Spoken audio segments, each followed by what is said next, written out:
President Biden needs to call out another threat to democracy as Donald Trump endangers the free world by saving TikTok. Today on The 10th Man.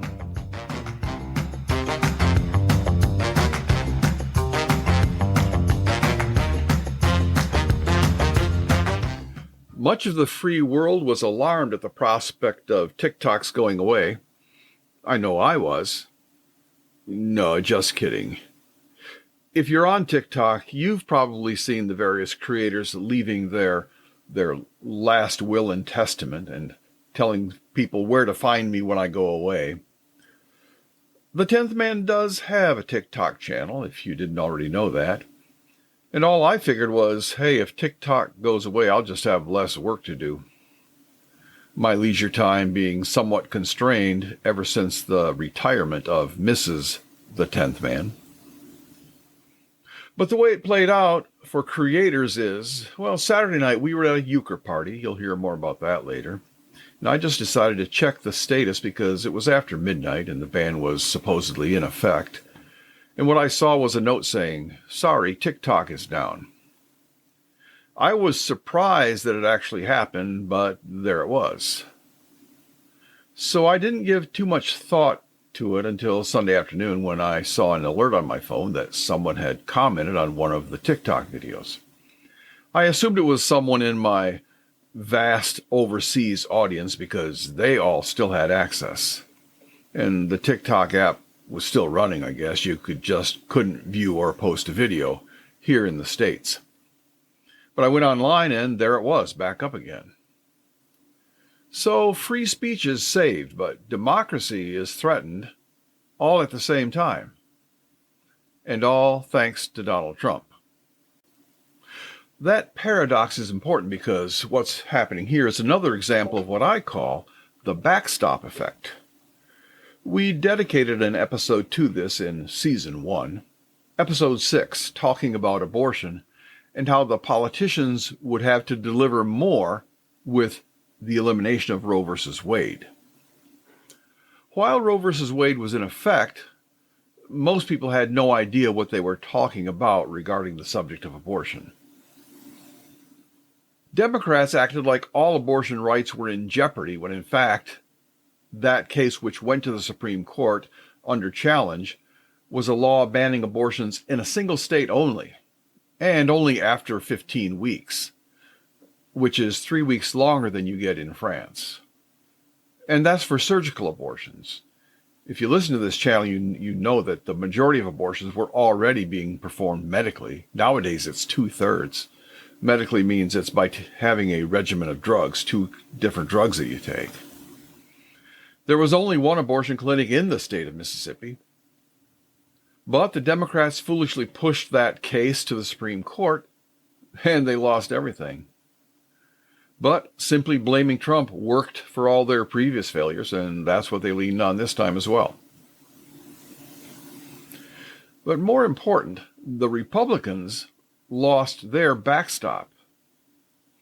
You see, a lot of us are against abortion, but are agnostic on abortion laws, believing we can do far more for the cause with education than we can with laws. And if you're in favor of abortion laws, that's fine. We can still get along, as far as I'm concerned.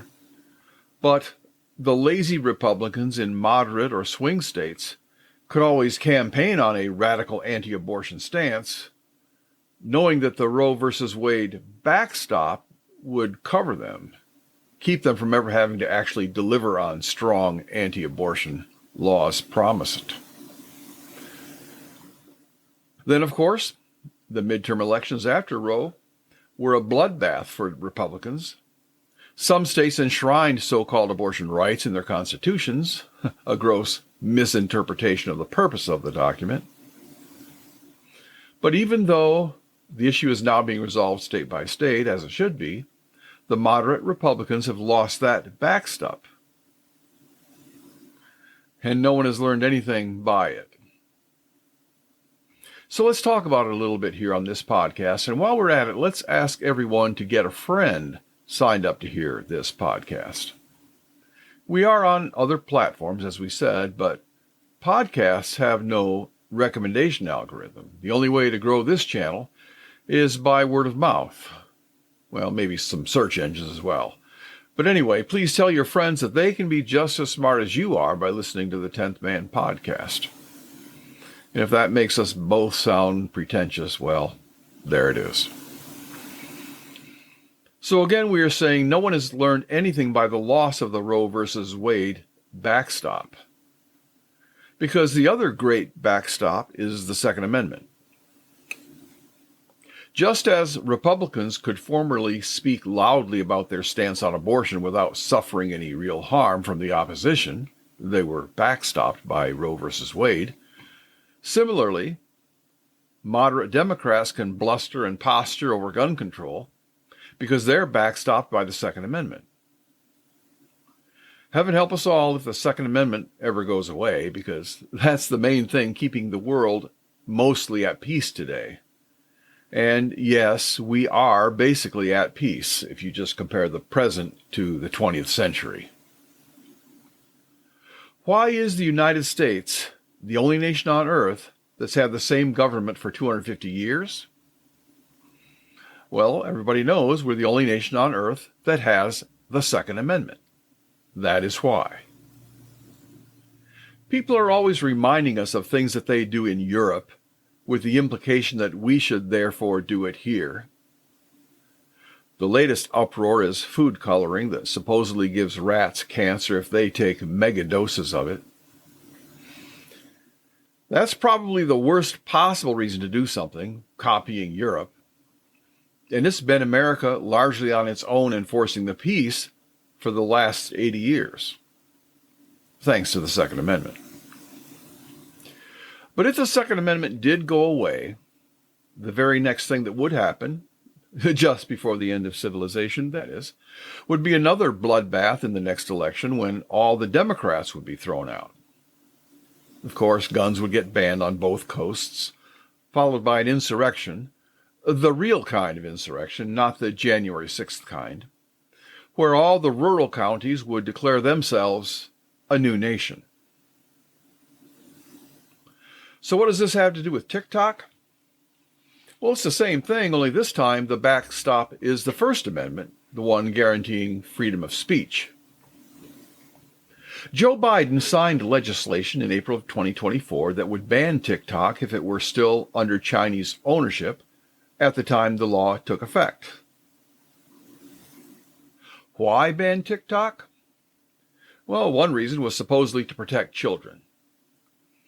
Privacy groups have complained that TikTok violates U.S. child protection laws, and TikTok even hired a former Disney executive to improve their reputation, but he ended up resigning almost immediately. So that might be a good reason to ban TikTok, but it's not a national security reason. The Wall Street Journal reported that TikTok was causing teenagers to view harmful material promoting things like extreme dieting and other dangerous behavior. And TikTok responded immediately after that with new rules to keep that from happening. Then in 2022, BuzzFeed reported that ByteDance, the parent company of TikTok, was accessing non-public information of its users. TikTok didn't say what they were doing with the information, but they did move the data to US-based Oracle servers. Again, this sounds bad, but not really a national security reason so much as a monopoly and a privacy issue. Meanwhile, the Pentagon recommended TikTok be removed from all personal and business phones. Then in February 2023, the White House demanded TikTok be deleted from all government-issued phones.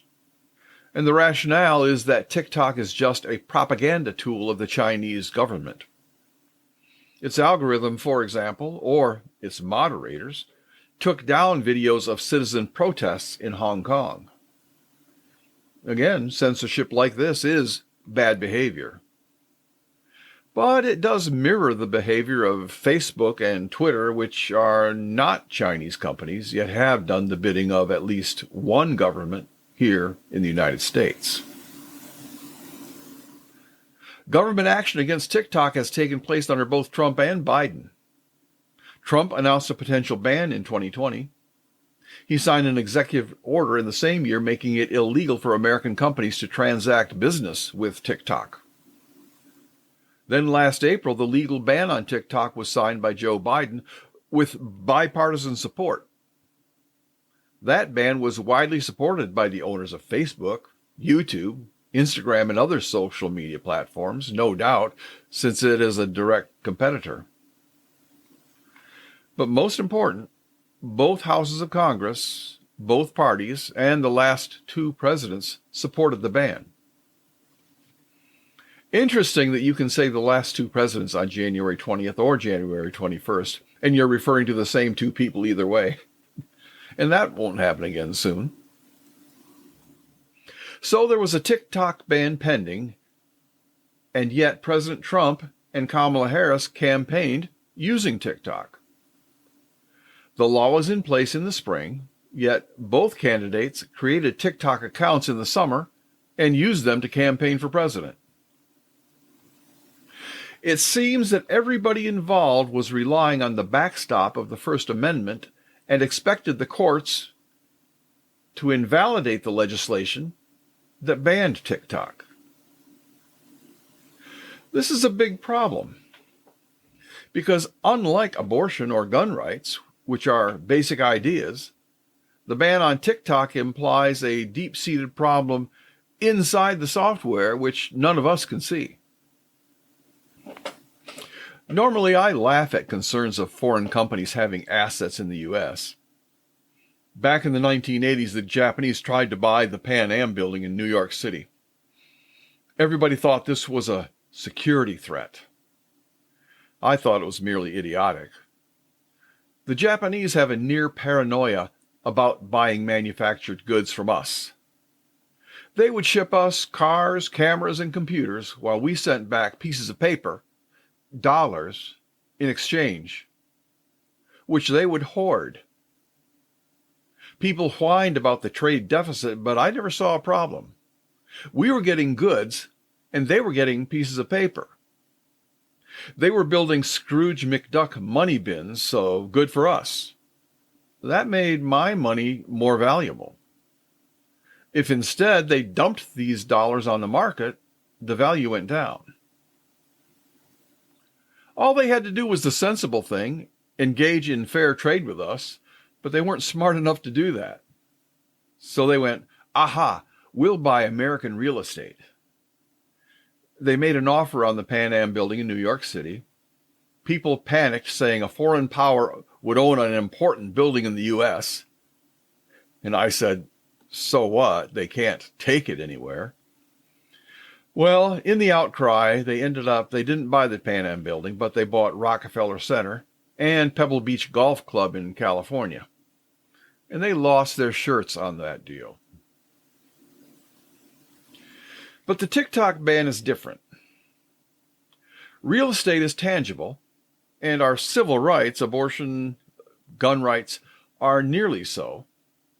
But none of us really knows what's going on inside the TikTok software or on their servers or what they're doing with the data. So this is more like COVID-19 than those other examples I gave, because we have to rely on the government to tell us what's going on. And the COVID-19 record is a poor one. There probably isn't much to worry about, but then again, who's to say? The president, that is the former president, that is former President Biden, stated that he would not enforce the 2024 ban on TikTok, even though he signed it. With all the other thousands of papers he's signed regarding pardons for people we've never heard of, along with some we have heard of, the one signature we all do know about is the one he's not going to act on. So he apparently is not going to say that Trump is a threat to democracy this time. Letting TikTok off the hook, contrary to the law, is not a threat to democracy, according to Biden. This is concerning because of all the things Biden has labeled as a threat to democracy, This is the one action by President Trump which might actually be so. Securing the border, for example, is the law, yet Biden calls immigration enforcement a threat to democracy. If Trump issues an executive order to save TikTok, and at this point he has, well, that's outside the law. Why isn't that considered a threat?